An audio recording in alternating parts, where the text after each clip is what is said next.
Telugu digital media network లో political కేటగిరీలో number 1 కేవలం 72 గంటల్లో 1,50,00,000 వ్యూస్ పైగా పాపులర్ టీవీ నెట్వర్క్. సార్, తెలంగాణలో ఒక నిశ్శబ్ద విప్లవం మనం చూస్తూ ఉన్నాం, రైట్?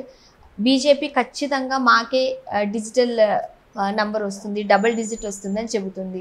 అండ్ బీఆర్ఎస్ ఈసారి మేము అసెంబ్లీ ఎన్నికల్లో కాదు, మేము బాగా పుంజుకున్నాం అని చెబుతుంది. అండ్ కాంగ్రెస్ మేమే అధికారంలో ఉన్నాం కాబట్టి మాకే డబుల్ డిజిట్ అని చెబుతుంది. ఎవరికి డబుల్ డిజిట్ వచ్చే అవకాశం ఉందంట? ఒకటి ఇట్స్ ఎ టఫ్ క్వశ్చన్. ఇప్పుడున్న వాతావరణం మీరు అన్నట్టుగా మాకు ఎలక్షన్స్ ఊహించినట్టుగా లేదు. ఇది రకరకాల కారణాలని దాన్ని నేను విశ్లేషిస్తా. బట్ నాకు తెలిసి కాంగ్రెస్కి 9 అయితే కంపల్సరీ వస్తాయి. ఓకే, సో వాళ్ళకి ఇక మిగిలిన 6, 7 రావాలి కదా. నేనే కన్సిడర్ అవుతున్నా 6 or 7 రావాలి. ఒక్క సీట్ ఇట్లాగో ఏమైంది మీరేం మార్చలేరు ఏం చేసినా. కాబట్టి అది తీసేస్తే 9 and 7 అనేది నా క్యాలిక్యులేషన్. వాళ్ళేమో మాకు 7 వాళ్ళకి 9 అంటున్నారు. డబుల్ డిజిట్ ఇద్దరు ఎవరికి వస్తుంది నేను అనుకున్నా మాట అనకూడదు ఎలక్షన్ మేనేజ్మెంట్ కమిటీలో ఉండి. ఎందుకంటే ఒక 4 వర్చువల్లీ అవి హోరాహోరీ. ఈ 9 కాక నేను 9 వస్తాయని చెప్పేవి కాక 4 హోరాహోరీ.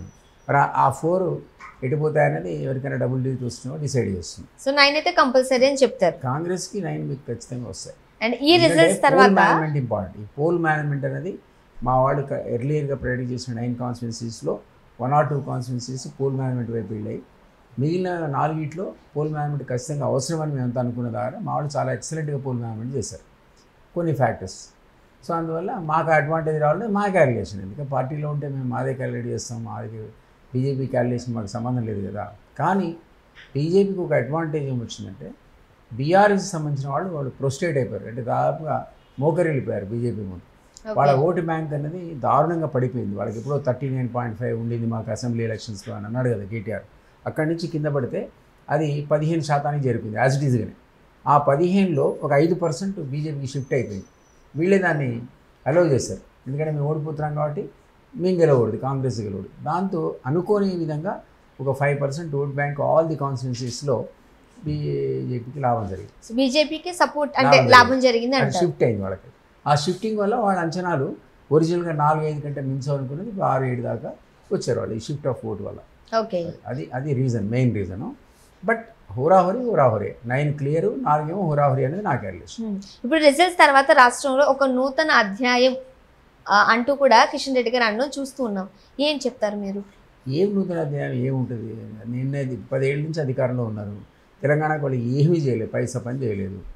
విభజన హామీలను పక్కకు పెట్టారు. విభజన హామీలు అయితే కాన్స్టిట్యూషనల్ పార్లమెంటరీ ఆబ్లిగేషన్ కదా, అవైతే చేసి ఉంటారు కదా. ఏది చేసినా చేయకుండా ఆ రాష్ట్రానికి మన రాష్ట్రానికి తెలుగు రాష్ట్రాలకు చేయాల్సినవన్నీ కూడా తుంగలో ఎక్కారు. కాజీపేట మనకు సంబంధించిన వరకు కాజీపేట కోచ్ ఫ్యాక్టరీ రాలేదు, లేదా గిరిజన యూనివర్సిటీ ఏదో ల్యాండ్ లేదు దాన్ని ఆపారు. తర్వాత బయ్యారంలో ఉక్కు ఫ్యాక్టరీని పక్కకు పెట్టారు. జాతీయ హోదా అడుగుతుంటే జాతీయ హోదా మనకి ఇవ్వలేదు. అక్కడ జాతీయ హోదా ఉన్న ప్రాజెక్టును కంప్లీట్ చేయలేదు ఆంధ్ర వాళ్ళకి. పాపం క్యాపిటల్ లేదు కాబట్టి అదనపు నిధులు ఇస్తాను అది కూడా ఇవ్వలేదు. వాళ్ళని ముంచారు, మనను కూడా ముంచారు. కాబట్టి బీజేపీ ఉభయ రాష్ట్రాలకు, తెలుగు రాష్ట్రాలకు దారుణమైన అన్యాయం చేసింది.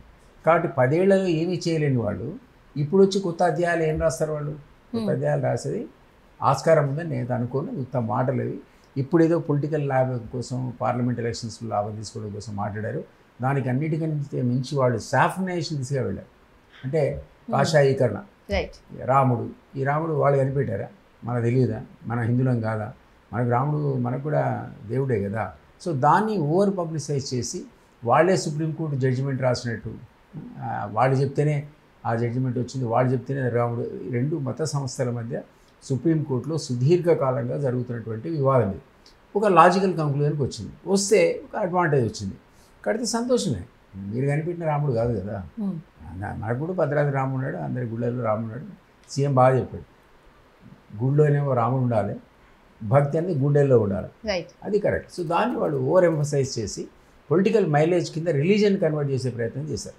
దానివల్ల ఎస్సీ, ఎస్టీ, క్రిస్టియన్ మైనారిటీ, ముస్లింలకు పూర్తిగా దూరం అయిపోయారు. అసలు ఆ ఓటు అనేది ఖచ్చితంగా కాంగ్రెస్కు ఈరోజు లాభపడ్డారు. కానీ చెబుతూ ఉన్నారు ఖచ్చితంగా 13 నుంచి 14 సీట్లు మాకు వస్తాయంటూ కాంగ్రెస్ చెబుతోంది. రైట్, 12 నుంచి 14 వస్తాయని బీఆర్ఎస్ అంటుంది. 12 పైకి వస్తాయంటూ బీజేపీ చెబుతుంది. ఎవరు 12కు తగ్గట్లేదు. బీజేపీకి డబుల్ డిజిట్ వచ్చేది అవుట్ ఆఫ్ క్వశ్చన్. రాసి పెట్టుకుంటే రాదు. కాంగ్రెస్కే కాదు, ఇఫ్ అండ్ బట్ కాంగ్రెస్ మాత్రమే ఆ స్కోప్ ఉంది డబుల్ డిజిట్కి. నేను ఆల్రెడీ చెప్పినట్టు 9 క్లియర్ వేకెన్సీస్ ఉన్నాయి. 2 మాత్రం పోల్ మేనేజ్మెంట్లో కాస్త ఇబ్బంది పడ్డాం. మిగిలిన 4 హోరాహోరీ ఉంది. కాబట్టి డబుల్ డిజిట్ అంటూ వస్తే మాకు రావాలి తప్ప వాళ్ళకి రాదు. వాళ్ళు 6 దగ్గర అన్నారు, మహా అయితే 2 ఈ 4 టఫ్ వాటిలో 2 వస్తే 8 అవుతారు. అంతమించి కారు కదా. సో అది వాళ్ళకి కదా ఏమంటారు over expectation, high expectation. As BRS సంబంధించినంత వరకు వాళ్ళు దారుణంగా పడిపోయారు, 0 అయిపోయారు. ఒక మెదక్లో వీ హ్యావ్ టు కన్సీడ్. అక్కడ మాత్రం వాళ్ళకు పోలింగ్ జరిగింది, ఓట్లు పడ్డ మాట వాస్తవమే. పోల్ మేనేజ్మెంట్ బాగా చేశారు అక్కడ. ఆ పోల్ మేనేజ్మెంట్ వల్ల ఈరోజు ఎక్కడన్నా మీరు రెకనింగ్లో ఉన్నారు, ఇగో ఇక్కడ వీళ్ళకు బీఆర్ఎస్ ఓట్లు పడతాయంటే అది ఒక్క మెదక్ స్థానం, ఇంకెక్కడా లేదు.